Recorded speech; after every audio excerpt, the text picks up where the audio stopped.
Hello guys, welcome to my channel. So here I am with a very important explained session of the Indian Express, जिसमें कि ये बताया गया है why does air pollution rise in October every year। तो अभी ये जो क्वेश्चन है यूपीएससी मेंस में जीएस में डायरेक्टली भी पूछा जा सकता है कि ऐसा क्या रीज़न है जिसकी वजह से अक्टूबर में ही पॉल्यूशन राइज होता है। और जो ज्योग्राफी ऑप्शनल वाले हैं, एंथ्रोपोलॉजी ऑप्शनल वाले हैं, उन लोग के लिए जिनमें कंटेम्प्रेरी पैराडिगम पूछता है उनके लिए भी इम्पोर्टेंट है। तो आप ये ध्यान रखिएगा, यूपीएससी जो है वो इससे डायरेक्ट क्वेश्चन पूछ सकता है कि ऐसा क्या है जिससे अक्टूबर, आपने हमेशा देखा होगा कि अक्टूबर नवंबर में दीपावली के टाइम पे एयर पॉल्यूशन है जो है वो राइज करता है। अब एयर पॉल्यूशन दिल्ली और इंडो गंजेटिक प्लेन में ज़्यादा राइज करता है। एक कॉम्प्लेक्स फिनोमेना है, इसको समझना चाहिए।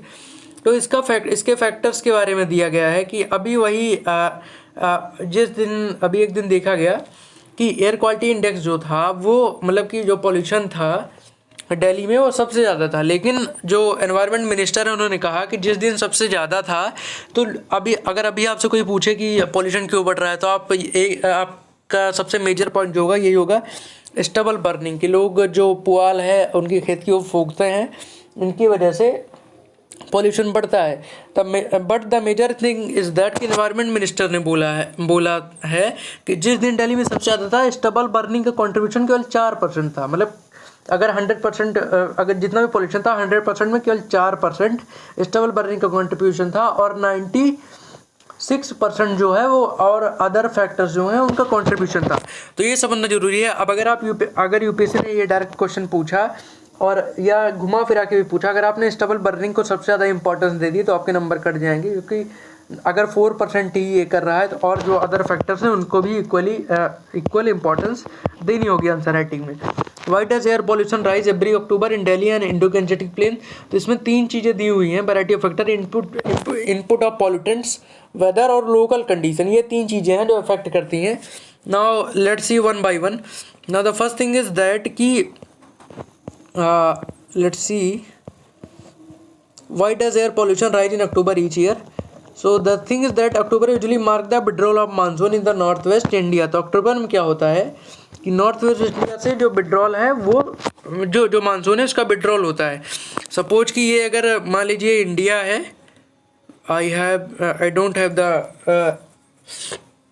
Pen, so that's I forget my drawing. तो जो मानसून है वो मानसून जो है वो इधर से जाता है, इधर से मानसून जाता है। लेकिन अक्टूबर में क्या होता है, अक्टूबर में मानसून इधर से इधर को वापस लौटता है। मैप में भी दिखाया गया है, मैं आपको अभी आगे बताऊंगा। During monsoon the prevalent direction of wind is easterly. तो मानसून के टाइम पे जो प्रेवलेंट जो डायरेक्शन होता है विंड का वो ईस्टर्ली होता है। ईस्टर्ली मतलब ईस्ट टू वेस्ट फ्लो करती है। These winds which travel from over the bay of Bengal carry moisture and bring rain to the part of country. तो जो बे ऑफ बंगाल से जो विंड्स जाती हैं वो मॉइस्चर कैरी करती हैं और अदर पार्ट्स में वो क्या करती हैं कि रेन जो है,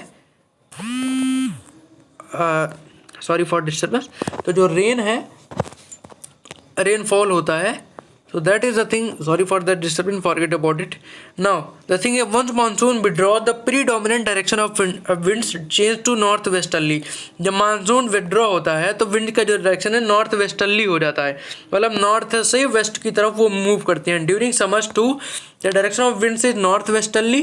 तो समर पे भी नॉर्थ वेस्टर्ली रहता है।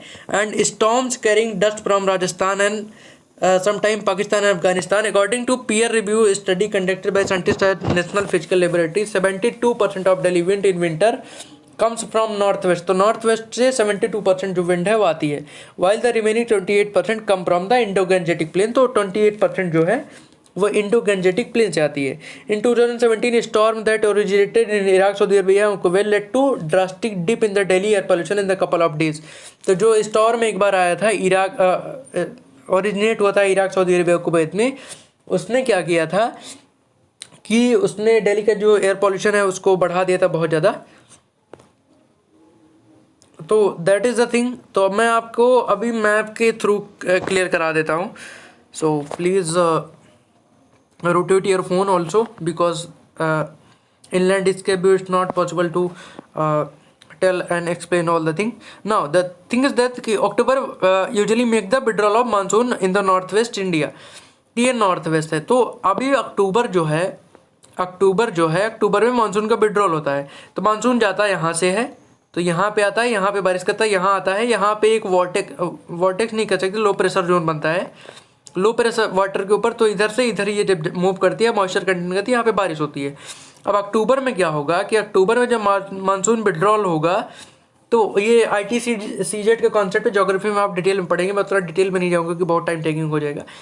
तो जब मानसून विड्रॉल करेगा इधर से, तो यहाँ पे आएगा, तो इधर ये पाकिस्तान है, ठीक है, तिब्बत है, लेकिन उसके बाद हिमालय है तो वो इम्पैक्ट नहीं करता।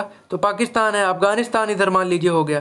तो पाकिस्तान और अफगानिस्तान के जो पॉल्यूशन है वो ये यहाँ पे ये साथ में लेके आता है। यहाँ पे हो गया दिल्ली, तो यहाँ पे आ गया।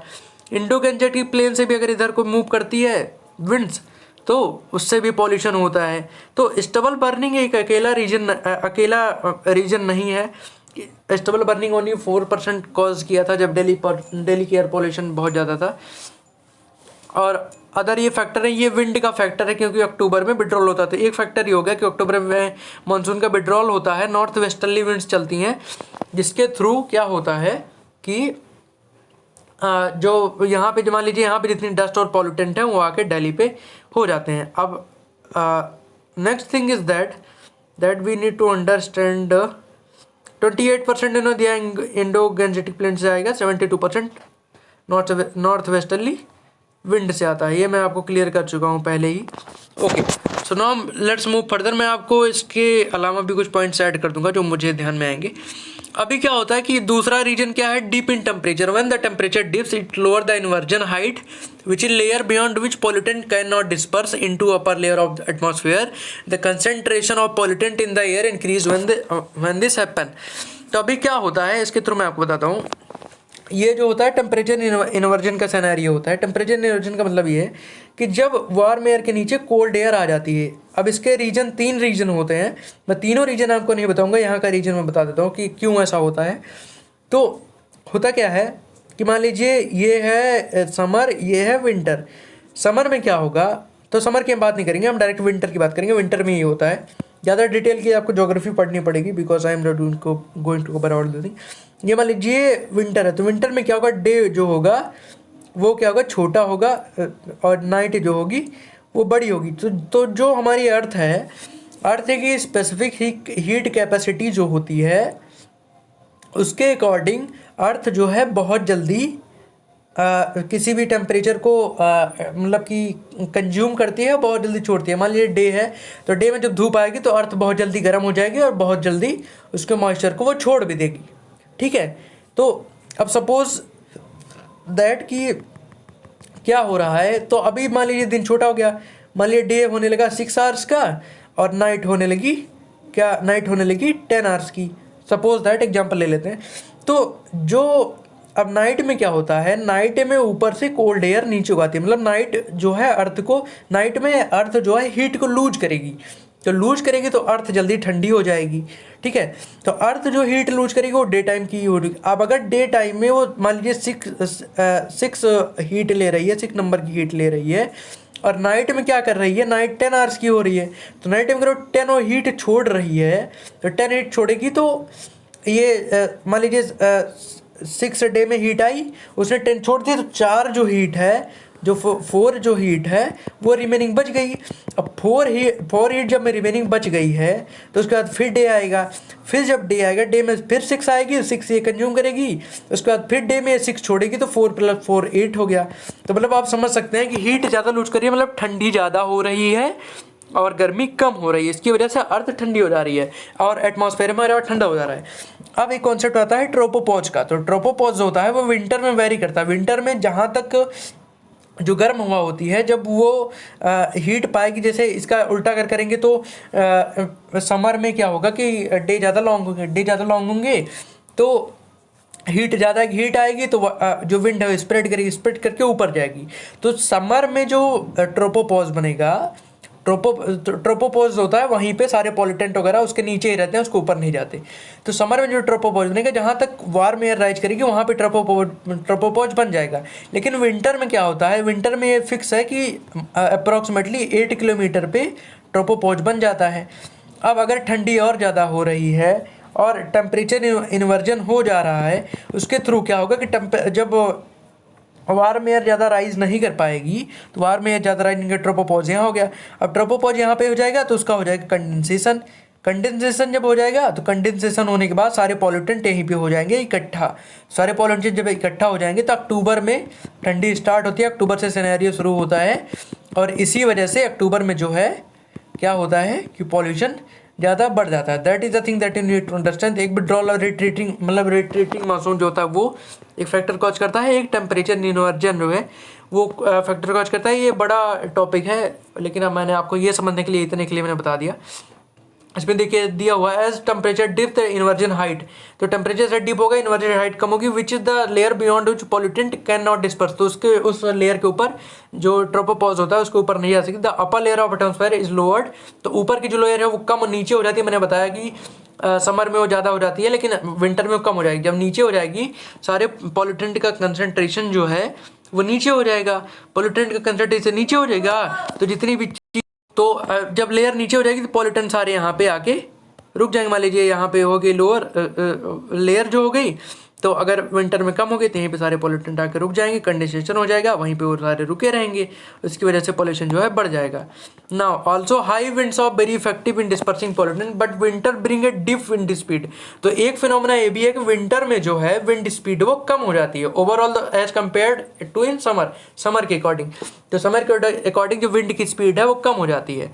The combination of these meteorological factor make the region prone to pollution, तो ये फैक्टर्स हैं जो प्रोन टू पॉल्यूशन करते हैं। When factors such as farm fires the dust storm are added to already high base pollution level in the city और quality dips further, तो जो stubble burning है, स्टबल बर्निंग के through जब इतने सारे रीजन हो जाते हैं अक्टूबर में, इतने सारे साइंटिफिक रीजन होंगे, तो उन रीजन के बाद अगर स्टबल बर्निंग हो जाती है तो वो भी फर्दर उसमें कॉज करती है। What is the role of farm fire, तो मैंने बता दिया था। Nothing the farm fire has been an easy way to get the rid of paddy stubble quickly and at low cost for several year, तो कम cost पे paddy के जो stubble है उसको हटाने के लिए फायर उसमें आग लगा दी जाती है। With the use of combine harvester the practice become more common as the harvester leave behind tall stalk, तो मैंने पहले बताया था क्या करना है कि जो मल्चर्स होते हैं, मल्चर्स को यूज करके स्ट्रॉ मैनेजमेंट सिस्टम जिसमें लगा होता है उसको काट देते हैं, काटने के बाद वो कंपोस्ट खाद की तरह काम करता है और पैडी जो है वीट की जो कल्टीवेशन है आगे वो बढ़ जाती है। अभी ऐसा रिसर्च में सामने आया है।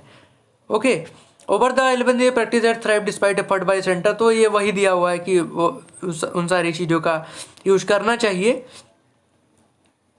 Okay, now the other thing that I want to show, तो ये विंड की स्पीड की जो बात होती है, तो देखिए मान लीजिए यहाँ पे विंटर में विंड की स्पीड कम क्यों हो जाती है, क्योंकि विंड जो मूव करती है वो हाई प्रेशर से लो प्रेशर जोन पे मूव करती है। अब अगर विंटर हो गई तो विंटर की वजह से ना तो बहुत ज़्यादा हाई प्रेशर रह जाता है ना तो लो प्रेशर रह जाता है, इसकी वजह से विंड स्पीड कम हो जाती है। अब अगर मान लीजिए वो आ गया, मान लीजिए विंटर आ गई, तो विंटर में क्या होता है कि धूप ज़्यादा हो गई, तो इसकी वजह से क्या होता है कि अगर कहीं का टेम्परेचर बहुत ज़्यादा लो हो गया तो विंड स्पीड ज़्यादा रहती है। ये आप जब लू पढ़ेंगे, जब आप विंड्स का चैप्टर पढ़ेंगे उसमें ज्योग्राफी में, तो लू में आपको समझ में आएगा विंड स्पीड के बारे में। सो that is the thing. Now other thing is that कि एक मैं अपनी तरफ से बताता हूँ क्यों होता है ऐसा। तो ऐसा होता है ना कि जैसे जो मान लीजिए एक रीजन है, मान लीजिए ये हो गया मेरठ, ये हो गया दिल्ली, ये हो गया बागपत, ये हो गया हरियाणा, ठीक है, ये हो गया पंजाब। तो जो एयर मास है, मान लीजिए इनकी एक ही जो एयर होगी इन रीजन की सेम ही होती है, सेम ही लेयर पे एयर डिपेंड करती है, क्योंकि यहाँ की वेदर कंडीशन सेम है। मान लीजिए गर्मी भी उतनी होती है, ठंडी भी उतनी होती है, तो उनकी लेयर सेम होती है। अब इसमें होता क्या है कि मान लीजिए स्टेबल बर्निंग पंजाब में हुई या हरियाणा ज़्यादा पॉल्यूटेड हुआ, पंजाब ज़्यादा पॉल्यूटेड हुआ, तो क्या होता है कि एयर का जो एयर मास जो है, मतलब एक का कंसनट्रेशन जो है सब में सेम है। तो मान लीजिए यहाँ पे एक पॉल्यूटेंट आ गया, यहाँ पे एक पॉल्यूटेंट आ गया और यहाँ से फिर तो ये ऐसा मूव कर जाएगा ना यहाँ पे, तो इसके थ्रू क्या होता है कि जहाँ पे एयर का कंसनट्रेशन जिन एरियाज में सेम रहता है वहाँ पे पॉल्यूशन बढ़ता है। जैसे अभी परसों की न्यूज़ थी कि जो पॉल्यूशन है वो नेशनल कैपिटल रीजन में जो NCR है वहाँ पे ज़्यादा हो गया है दिल्ली से। इसका रीज़न यही था कि स्टेबल बर्निंग कंट्रीब्यूट किया और विंड्स आ रही हैं उधर से, तो वो एयर का कंसनट्रेशन जो है सेम लेवल पे है, तो सेम लेवल पे होने की वजह से वहाँ पे पॉल्यूशन बढ़ रहा है। So that is the thing that you need to understand guys. इसमें मैंने आपको सारा एक्सप्लेन कर दिया है। साइंटिफिक पोर्शन जो था, जो आपको कोई नहीं बताता है जल्दी से, तो ये मैंने आपको एक्सप्लेन कर दिया। अगर आपको कोई और साइंटिफिक वो पोर्शन समझ में इसमें नहीं आया है और अदर से भी आप पूछना चाहते हैं तो I will explain it. So thank you, have a good day, please like share and subscribe.